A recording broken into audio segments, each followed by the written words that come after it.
નમસ્કાર મિત્રો, આજે આપણે વાત કરીશું જે કેન્દ્ર સરકાર અને રાજ્ય સરકારની યોજના છે જેમાં દીકરીઓને 74 લાખની સહાય આપવામાં આવશે।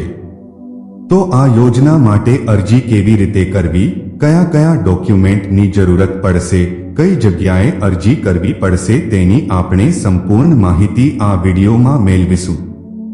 જો મિત્રો તમારા ઘરે પણ દીકરી હોય તો વિડીયોને પૂરેપૂરો જોજો અને જો તમારે પણ એવી જ હરરોજ નવી અપડેટ જોઈતી હોય તો ચેનલને સબસ્ક્રાઇબ કરીને વિડીયોને લાઇક જરૂર કરજો। સૌપ્રથમ દોસ્તો આપણે યોજનાની માહિતી મેળવી લઈએ। જે મિત્રો સુકન્યા સમૃદ્ધિ યોજના શું છે?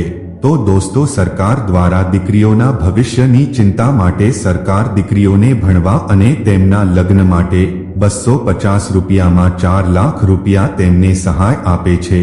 તમારે ખાતું ખોલાવવા માટે 250 રૂપિયા આપવાના રહેશે। તમે દર વર્ષે 10,000 રૂપિયા જમા કરાવશો તો તમને 4 લાખ રૂપિયા આપવામાં આવશે। ત્યારબાદ મિત્રો આપણે વાત કરીએ તો શું આ યોજના માટે જરૂરી દસ્તાવેજો કયા કયા હશે, આ યોજના માટે જરૂરી ડોક્યુમેન્ટ્સ કયા કયા હશે?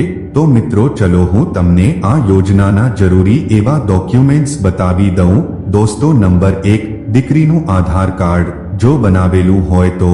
દોસ્તો નંબર 2, સરનામાનો પુરાવો, તેમાં તમે રેશન કાર્ડ પણ યુઝ કરી શકો છો।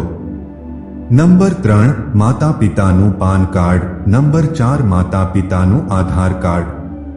અને દોસ્તો નંબર 5, મોબાઈલ નંબર।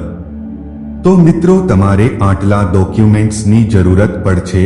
તો મિત્રો હવે આપણે સુકન્યા સમૃદ્ધિ યોજનામાં 74 લાખ રૂપિયાનો લાભ કેવી રીતે મળશે તે સમજી લઈએ।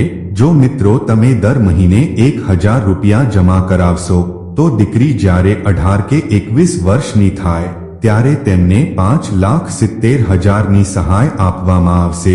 જો મિત્રો તમે પ્રતિ માસ 2,000 રૂપિયા જમા કરાવશો તો તમને 11,40,000 રૂપિયાની સહાય મળશે। અને જો તમે પ્રતિ માસ 3,000 રૂપિયા જમા કરાવશો દર મહિને તો તમને 17,11,000ની સહાય મળશે। અને મિત્રો જો તમે 4,000 રૂપિયા જમા કરાવશો પ્રતિ માસ તો તમને 22,51,000 રૂપિયાની સહાય મળશે। અને જો તમે 5,000 દર મહિને જમા કરાવશો તો તમને 28,51,000ની સહાય મળશે।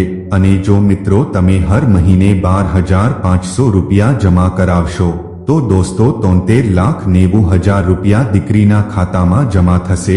એટલે કે મિત્રો 74 લાખ રૂપિયાની સહાય દીકરીઓને આપવામાં આવશે।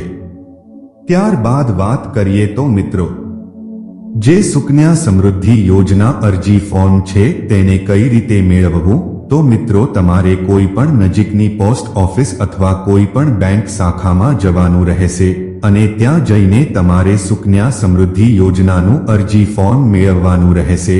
ત્યારબાદ તમારે તે એપ્લિકેશન ભરવાનું રહેશે। તો મિત્રો તમારા ઘરે પણ દીકરી હોય તો તમે પણ આ યોજનાનું ફોર્મ અવશ્ય ભરી દેજો। મિત્રો આ યોજના સારી અને સેફ યોજના છે।